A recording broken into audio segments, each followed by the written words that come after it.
Hello friends, welcome back to my channel Praveen Bagde PK. स्वागत है आपका मेरे इस यूट्यूब चैनल पर। और दोस्तों, आज ही 1 जनवरी 2022 है और मैं आप सभी लोगों को नववर्ष की हार्दिक शुभकामनाएं देता हूं। नववर्ष आप लोगों के लिए सुख समृद्धि और खुशियां लेकर आए। तो दोस्तों, स्वागत है आपका मेरे इस यूट्यूब चैनल में। आज मैं सीपीसीटी के लिए एक बहुत ही बढ़िया सा लेक्चर आप लोगों के लिए लेकर आया हूं। आज के लेक्चर में मैं आज आपको सीपीसीटी में आने वाले बहुत सारे क्वेश्चनों की महत्वपूर्ण शब्दावली के ऊपर डिस्कस करने वाला हूं। तो दोस्तों, इस लेक्चर को देखने के बाद में आपको बहुत सारी इंग्लिश की टर्मिनोलॉजी क्लियर हो जाएगी, जो आपके सीपीसीटी के एग्जाम के लिए बहुत ही हेल्पफुल होगी। तो आपको वीडियो को पूरा देखना है और अंतिम समय तक देखना है, ताकि मेरे द्वारा बताई जा रही प्रत्येक जानकारी आपको सीपीसीटी की एग्जाम में उपयोगी हो सके। तो दोस्तों, सबसे पहले हम ए वर्ड से आने वाली महत्वपूर्ण टर्मिनोलॉजी या हिंदी ग्लोसरी के बारे में बात करेंगे। तो सबसे पहले मैं आपको बताऊंगा एक्सेस वर्ड के बारे में। दोस्तों, एक्सेस का मतलब होता है अभिगमन।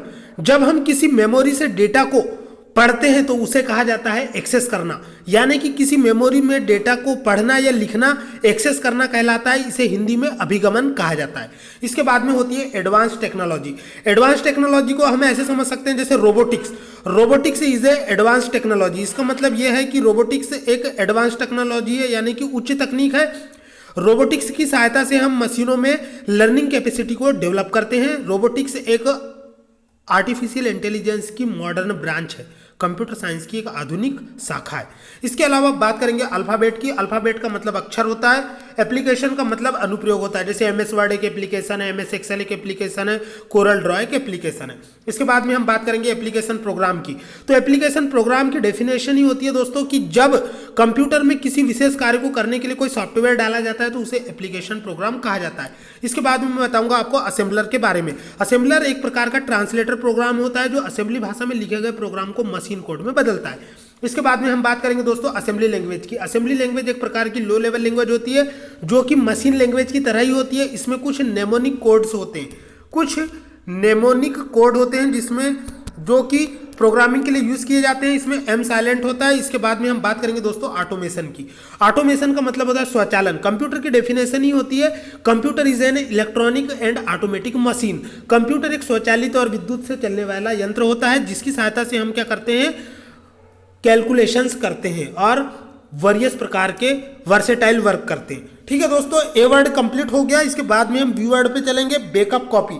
दोस्तों, बैकअप शब्द का जो वर्ड बैकअप का जो मीनिंग होता है, इसका मतलब होता है जैसे हम लोग 2 बजे किसी जॉब में जाते हैं तो 2 बजे के लिए टिफिन लेकर जाते हैं, तो हमें भूख लगती है तो हम बैकअप प्लान लेकर चलते हैं। ठीक उसी प्रकार से बैकअप कॉपी का मतलब होता है सुरक्षात्मक प्रतिलिपि। अगर हमारी ओरिजिनल फाइल डिलीट हो गई तो हम बैकअप कॉपी से उसकी ओरिजिनल फाइल को रिक्रिएट कर सकते हैं, यही बैकअप कॉपी होती है। इसके बाद में होता है बैक स्पेस। बैक स्पेस दोस्तों, इसे हिंदी में पश्च रिक्त कुंजी कहा जाता है। पश्च रिक्त कुंजी। बैक स्पेस एक ऐसी कुंजी होती है जब हम टाइपिंग कर रहे होते हैं और कोई लेटर हम गलत टाइप कर देते हैं तो उसे मिटाने के लिए हम बैक स्पेस की का यूज करते हैं। बैक स्पेस की एक प्रकार की पश्च रिक्त कुंजी होती है। इसके बाद में बात करेंगे दोस्तों बाइनरी की। बाइनरी का मतलब द्विआधारी होता है। मैं आपको जानकारी के लिए बता दूं कि बाइनरी नंबर सिस्टम की खोज लेडी एडा अगस्टा ने किया था। इसका आधार 2 होता है, इसमें 0 और 1 2 डिजिट का यूज किया जाता है। इसके बाद में बात करूंगा दोस्तों बूटिंग। बूटिंग का मतलब होता है प्रवर्तन। For kind of your information मैं आपको बता दूं कि कंप्यूटर को चालू करना ही बूटिंग कहलाता है। बूटिंग 2 प्रकार की होती है, warm booting and cold booting. अगर हम कंप्यूटर को रिस्टार्ट करते हैं तो उसे वार्म बूटिंग कहते हैं, और अगर हम कंप्यूटर को लंबे समय के बाद स्टार्ट करते हैं तो इसे कोल्ड बूटिंग कहते हैं। दोस्तों, इसके लिए मैं एक अलग से लेक्चर लेकर आऊंगा, आप मेरे चैनल को सब्सक्राइब कर ले। आगे बढ़ते हैं सी वर्ड पे। कैलकुलेशन। कैलकुलेशन का मतलब होता है दोस्तों गणना। कंप्यूटर शब्द की उत्पत्ति कंप्यूट शब्द से हुई है, अंग्रेजी के कंप्यूट शब्द से हुई है, जिसका अर्थ होता है गणना करना। प्राचीन काल में जो कंप्यूटर होते थे उनका कार्य सिर्फ गणना करना होता था, इसीलिए उसे कंप्यूटर कहा जाता था, लेकिन वर्तमान समय में वर्सेटाइल यूज हो रहा है। इसके बाद में हम बात करेंगे दोस्तों कैश मेमोरी की। कैश मेमोरी को गुप्त स्मृति कहा जाता है। कैश मेमोरी कंप्यूटर की कार्यक्षमता या परफॉर्मेंस को बढ़ाने वाली मेमोरी होती है, जिसे कंप्यूटर की रैम और सीपीयू के बीच लगाया जाता है। इसे स्टैटिक रैम के नाम से भी जानते हैं, एस रैम के नाम से भी जानते हैं। क्या नाम से जानते हैं? एस रैम के नाम से भी जानते हैं। इसके अलावा इसमें जो है दोस्तों फ्लिप फ्लॉप्स का यूज किया जाता है कैश मेमोरी में, और कैश मेमोरी जो होती है ये काफी महंगी होती है और काफी तेज गति से कार्य करती है। कैश मेमोरी का प्रयोग 3rd जनरेशन के कंप्यूटर से प्रारंभ किया गया। इसके बाद में हम बात करेंगे सेंट्रल नोड की। सेंट्रल नोड जो है दोस्तों ये सर्वर को कहा जाता है, ये केंद्रीय हब होता है। इसके बाद में हम बात करेंगे सीपीयू की, जिसका पूरा full form central processing unit होता है। इसे केंद्रीय संसाधन इकाई कहा जाता है। ये कंप्यूटर का ब्रेन कहलाता है। इसके बाद में हम बात करेंगे कैरेक्टर की इसे अंकाक्षर कुंजी कहा जाता है। इसके बाद में हम बात करेंगे दोस्तों सर्किट की। सर्किट, मुन्ना भाई एमबीबीएस मूवी देखा होगा आपने, उसमें सर्किट होता है। सर्किट का मतलब होता है दोस्तों परिपथ, ठीक है। सर्किट का मतलब होता है परिपथ। जब भी हम कोई इलेक्ट्रॉनिक डिवाइस को बनाते हैं तो उसके अंदर एक चिप लगी होती है जिस पर बहुत सारे सर्किट बने हुए होते हैं। इन सर्किटों को परिपथ कहा जाता है। इसके बाद में हम बात करेंगे दोस्तों कमांड की। कमांड का मतलब ही होता है अनुदेश या आदेश। जैसे कमांडर, सेना का कमांडर जो होता है वो पूरी सेना को कमांडिंग करता है, यानी कि आदेश देता है। इसके बाद में हम बात करेंगे दोस्तों कम्युनिकेशन। प्रीवियस लेक्चर में मैंने आपको डेटा कम्युनिकेशन पढ़ाया है, आप मेरे प्रीवियस वीडियो को देख सकते हैं। इसके अलावा मैं आपको बता दूं कि कम्युनिकेशन का मतलब होता है संचार। The exchange of information is known as communication. Communication का मतलब ही होता है सूचनाओं को प्रसारित करना या प्रसारित करना। इसके बाद में हम बात करेंगे दोस्तों कंपाइलर की। कंपाइलर एग्जाम में क्वेश्चन आता है कि कंपाइलर क्या होता है। कंपाइलर का मतलब होता है संकलक, और कंपाइलर जो होता है दोस्तों, कंपाइलर एक प्रकार का ट्रांसलेटर प्रोग्राम होता है जो हाई लेवल लैंग्वेज के प्रोग्राम को मशीन कोड में बदलने का काम करता है। इसके बाद में हम बात करेंगे कंप्यूटर की। तो कंप्यूटर को हिंदी में संगणक या अभिकलित्र भी कहा जाता है। कंप्यूटर की अगर हम बात करें टेक्निकल डेफिनेशन की, तो कंप्यूटर वह स्वचालित व इलेक्ट्रॉनिक ऑटोमेटिक मशीन होती है जो इसमें डाले गए डेटा को प्रोसेस करके इंफॉर्मेशन में बदल देती है। इसके बाद में हम बात करेंगे कंट्रोल यूनिट की। दोस्तों कंट्रोल यूनिट को कंप्यूटर का नर्वस सिस्टम भी कहा जाता है। कंट्रोल यूनिट को कंप्यूटर का नर्वस सिस्टम भी कहा जाता है। ये कंप्यूटर के सीपीयू को कंट्रोल करता है।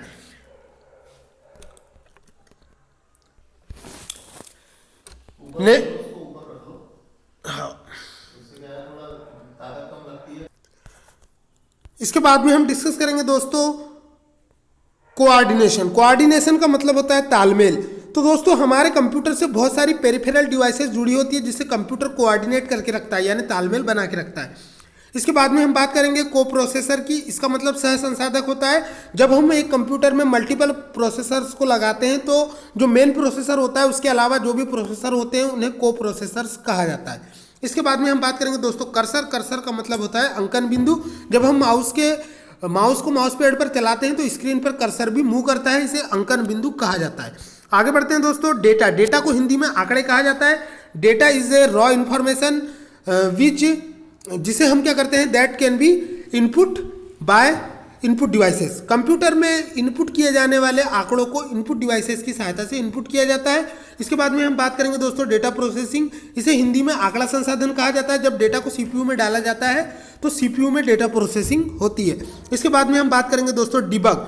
डिबग का हिंदी में अर्थ होता है दोष मार्जन। जब हम कोई प्रोग्रामिंग लैंग्वेज में प्रोग्राम बनाते हैं तो उसकी गलतियों को ढूंढकर उसे अलग करना ही डिबग कहलाता है। इसके अलावा बात करेंगे डिफॉल्ट। डिफॉल्ट का मतलब होता है पूर्व निर्धारित या अंतः निर्धारित, यानी कि जो चीज़ें पूर्व निर्धारित होती है उन्हें डिफॉल्ट कहा जाता है। इसके बाद में डिलीट। डिलीट का अर्थ होता है दोस्तों मिटाना, जिसकी शॉर्टकट की शिफ्ट प्लस डिलीट होती है।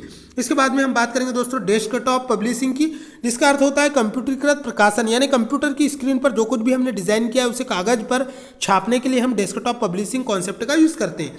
डिवाइस। डिवाइस का मतलब होता है दोस्तों यंत्र। A machine which makes any work to done easy, यानी कि ऐसा यंत्र जो किसी भी कार्य को सरल बना देता है मशीन कहलाता है या डिवाइस कहलाता है। इसकी डेफिनेशन आप 3 इडियट मूवी में भी देख सकते हैं। इसके बाद में हम बात करेंगे दोस्तों डिजिट। डिजिट का मतलब होता है अंक और डिजिटल का मतलब होता है आंकिक। तो दोस्तों आप लोगों ने पढ़ा होगा सिग्नल 2 प्रकार के होते हैं, एनालॉग सिग्नल और डिजिटल सिग्नल। तो एनालॉग सिग्नल जो होते हैं उन्हें सतत सिग्नल कहा जाता है और जो डिजिटल सिग्नल होते हैं उन्हें असतत सिग्नल कहा जाता है। आगे बढ़ते हैं दोस्तों। इसके बाद में है डिस्क। डिस्क का अर्थ ही होता है दोस्तों चकती। जिस तरह से हम ककड़ी के छोटे छोटे सलाद बनाते हैं उसे ही चकती कहा जाता है, वैसे ही कंप्यूटर में भी डिस्क होती है जिसमें हम सीडी डालते हैं। सीडी का मतलब होता है कॉम्पैक्ट डिस्क। डीवीडी डालते हैं जिसका मतलब होता है डिजिटल वर्सेटाइल डिस्क।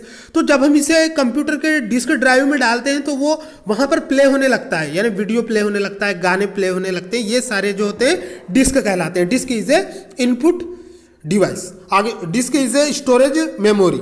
आगे बढ़ते हैं दोस्तों, बात करेंगे डिस्प्ले की। डिस्प्ले का अर्थ प्रदर्शित होता है या प्रदर्शन होता है, लेकिन कंप्यूटर में डिस्प्ले यूनिट होती है जैसे कि मॉनिटर। इसके बाद में हम बात करेंगे दोस्तों डोमेन नेम। डोमेन नेम का अर्थ होता है क्षेत्रीय नाम। डोमेन नेम सिस्टम के बारे में आपने सुना होगा। इंटरनेट में जब हम बहुत बड़ा नेटवर्क बनाते हैं तो किसी ऑर्गेनाइजेशन से रिलेटेड कंप्यूटर का जो एड्रेस होता है वो उसके डोमेन नेम के द्वारा प्रदर्शित किया जाता है, जैसे .com, .int, .net इत्यादि। इसके बाद में हम बात करेंगे दोस्तों डॉट मैट्रिक्स प्रिंटर की। डॉट मैट्रिक्स प्रिंटर जो होता है इसमें छोटे छोटे बिंदुओं के माध्यम से कोई चित्र को बनाया जाता है। इसका हिंदी अर्थ बिंदु आव्यूह मुद्रक होता है। इसके बाद में हम बात करेंगे दोस्तों ड्राइवर। ड्राइवर का मतलब होता है संचालक,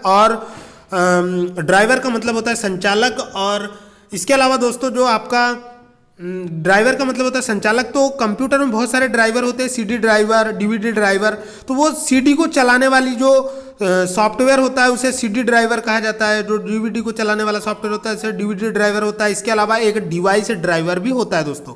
तो डिवाइस ड्राइवर वह सॉफ्टवेयर होता है जो किसी विशेष डिवाइस को चलाने के लिए कंप्यूटर में डाला जाता है। जैसे अगर हमको प्रिंटर को इंस्टॉल किए हैं हमने अपने कंप्यूटर में, प्रिंटर को चलाना है तो प्रिंटर को चलाने के लिए प्रिंटर का ड्राइवर इंस्टॉल करना पड़ता है। आगे बढ़ते हैं दोस्तों। इसके बाद में बात करेंगे एडिट। एडिट का अर्थ होता है सुधार करना या संपादित करना। एंटर का मतलब होता है प्रवेश करना। जब हम किसी सॉफ्टवेयर में प्रवेश करते हैं तो उसे प्रवेश करना कहते हैं। एस्केप करना मतलब होता है क्रिया त्याग कुंजी। जब हम कंप्यूटर में कोई डायलॉग बॉक्स खोलते हैं और उस डायलॉग बॉक्स को हमको हटाना है या पहले दी गई कमांड को कैंसिल करना है तो एस्केप की को दबा देते हैं। ये कीबोर्ड की पहली कुंजी होती है। इसके बाद में हम बात करेंगे एग्जिट। एग्जिट का अर्थ ही होता है बाहरगमन, यानी कि हमको किसी सॉफ्टवेयर से बाहर निकलना है तो हम उसके फाइल मेनू में जाके उसमें एग्जिट पे जाके क्लिक करते हैं तो उस सॉफ्टवेयर से बाहर निकल जाते हैं। इसके बाद में होता है एक्सपांडेड मेमोरी। तो एक्सपांडेड मेमोरी का मतलब ही होता है कि स्मृति को विस्तारित करना या विस्तारित स्मृति। Expansion slot. एक्सपेंशन स्लॉट का मतलब होता है दोस्तों विस्तार खांचे, यानी कि कंप्यूटर में ऐसे पोर्ट जिनकी सहायता से हम कंप्यूटर में other peripheral, extra peripheral devices को जोड़ सकते हैं, ऐसे पोर्ट्स को एक्सपेंशन स्लॉट कहा जाता है। इसके बाद में हम बात करेंगे दोस्तों, आगे बढ़ते हैं। फाइल। फाइल का मतलब होता है संचिका।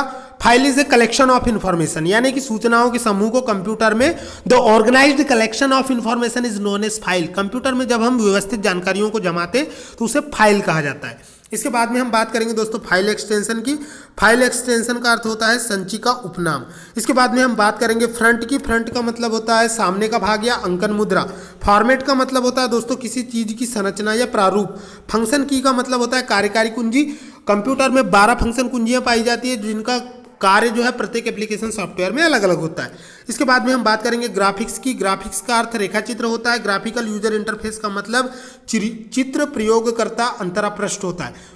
तो दोस्तों मैं आपको जानकारी के लिए बता दूं कि GUI बेस्ड जो है पहला ऑपरेटिंग सिस्टम जो था वो था विंडोज, जिसे कि माइक्रोसॉफ्ट कंपनी ने बनाया था, जिसके संस्थापक बिल गेट्स और पॉल एलन और एलन ट्यूरिंग है।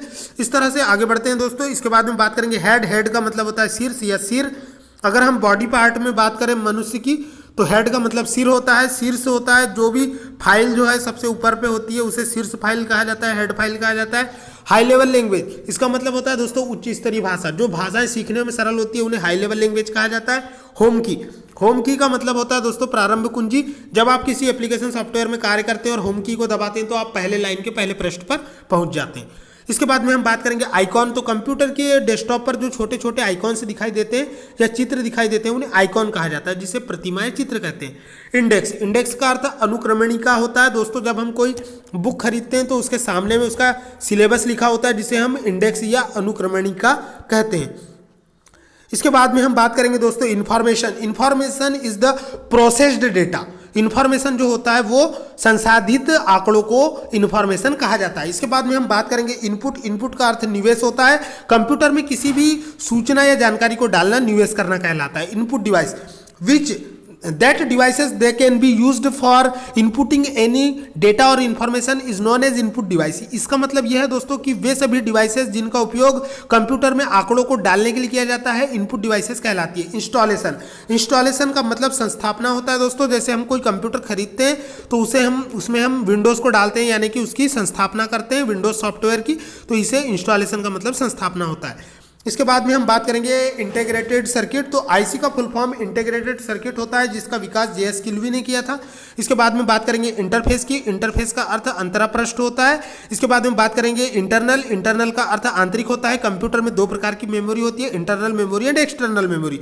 इंटरनल मेमोरी जो होती है कंप्यूटर की मेन मेमोरी होती है, इसे आंतरिक मेमोरी भी कहा जाता है, जैसे रैम, रोम और कैश मेमोरी। इसके बाद में हम बात करेंगे दोस्तों इंटरप्रेटर की। तो इंटरप्रेटर भी एक प्रकार का ट्रांसलेटर प्रोग्राम होता है जिसका अर्थ व्याख्याता होता है। इंटरप्रेटर जो होता है ये उच्च लेवल की हाई लेवल लैंग्वेज को मशीन लैंग्वेज में बदलता है, लेकिन एक एक लाइन बदलता है। कंपाइलर जो होता है वो एक ही बार में पूरे प्रोग्राम को बदल देता है। ये इंटरप्रेटर और कंपाइलर में अंतर होता है। कंपाइलर जो होता है पूरे प्रोग्राम को एक ही बार में बदल देता है, इंटरप्रेटर एक एक लाइन को बदलता है। इसके बाद में हम बात करेंगे दोस्तों इन्फॉर्मेशन रिट्राइवल की। तो इन्फॉर्मेशन रिट्राइवल का अर्थ सूचना पुनः प्राप्ति होता है, और इन्फॉर्मेशन रिट्राइवल का अर्थ ही होता है सूचना को पुनः प्राप्त करना। जैसे हम एक्सेल में बहुत बड़ी फाइल बनाएं और हमको कोई डिजायर्ड डेटा को ढूंढना है, तो हम उसे ढूंढने के लिए जो टूल्स का यूज करेंगे उसे इन्फॉर्मेशन रिट्राइवल कहा जाएगा। तो यहाँ पर दोस्तों शब्दावली का एक पन्ना और बचा हुआ है जो मैं कल वाले वीडियो में आपको बताऊंगा। तो ये मेरा वीडियो जो है वो यहीं तक बनेगा। इसके बाद में जो है अगर आपको बाकी जो आपके KLMNOP URST UVWXYZ जो भी बचा हुआ है वो मैं आपको अगले वीडियो में बताऊंगा। तो दोस्तों अगर आपको मेरा वीडियो अच्छा लगा तो प्लीज़ कमेंट करें। एक मेरे स्टूडेंट का कमेंट आया था कि हाइपर लिंक क्या होती है सर। तो बेटा जो भी आपका डाउट है आप मुझे कमेंट कर दिया करें, मैं आपको बता दूंगा। तो हाइपर लिंक का मैं अब आपको बता देता हूं। हाइपर लिंक का अर्थ होता है, देखो दोस्तों, हाइपर लिंक शब्द बना है हाइपर और लिंक से। लिंक का मतलब होता है संबंध और हाइपर का मतलब होता है ऊंचा संबंध। तो हाइपर लिंक का मतलब होता है कि इंटरनेट पर जब हम बहुत सारे वेब पेजेस को आपस में जोड़ते हैं, तो इंटरनेट पर हम जब किसी वेब पेज को खोलते हैं तो हमको क्या दिखाई देते हैं, कुछ हमको नीले कलर के वर्ड दिखाई देते हैं। कैसे वर्ड दिखाई देते हैं? नीले कलर के, ऐसे नीले कलर के वर्ड दिखाई देते हैं। और जब हम इस नीले कलर के वर्ड पे जब हम क्लिक करते हैं, माउस का कर्सर ले जाकर क्लिक करते हैं, तो माउस का कर्सर पंजे के निशान में बदल जाता है और एक नया वेब पेज खुलता है। तो ऐसे नीले वर्ड के टेक्स्ट को हाइपरलिंक कहा जाता है। इसके अलावा कुछ इमेजेस ऐसी होती है जिन पर हमको माउस का कर्सर ले जाने पर पंजे के निशान में बदल जाता है और उस पर क्लिक करने पर नया वेब पेज खुलता है। यानी कि कंप्यूटर स्क्रीन में वेब पेज पर दिखाई देने वाले नीले वर्ड या किसी इमेज पर क्लिक करने पर अगर नया वेब पेज खुलता है तो ऐसे नीले वर्ड या ऐसी इमेजेस को हाइपरलिंक कहा जाता है। तो आपका डाउट क्लियर हो गया है? तो इस तरह से आप कमेंट करते रहिए, मैं ऐसे वीडियोस और भी लाता रहूँगा। तो दोस्तों आज बहुत सारे बच्चों का CPCT में पेपर था, मेरे बहुत सारे स्टूडेंट आज पास भी हो गए हैं, मुझे पता चला है अज्ञात सूत्रों से। तो दोस्तों ठीक है, आप लोगों को नया साल मुबारक हो। और नए साल में मेरे बहुत सारे वीडियोस आने वाले हैं, बायोलॉजी, केमिस्ट्री, फिजिक्स और इतिहास, हिस्ट्री। तो मेरे चैनल पर बने रहे, मैं आपको इंग्लिश भी पढ़ाऊँगा, स्पीकिंग इंग्लिश और मोटिवेशनल वीडियो भी बताऊँगा और व्लॉग वीडियो भी डालता रहूँगा। तो तब तक के लिए जय हिंद, वंदे मातरम, खुदा हाफिज़ दोस्तों।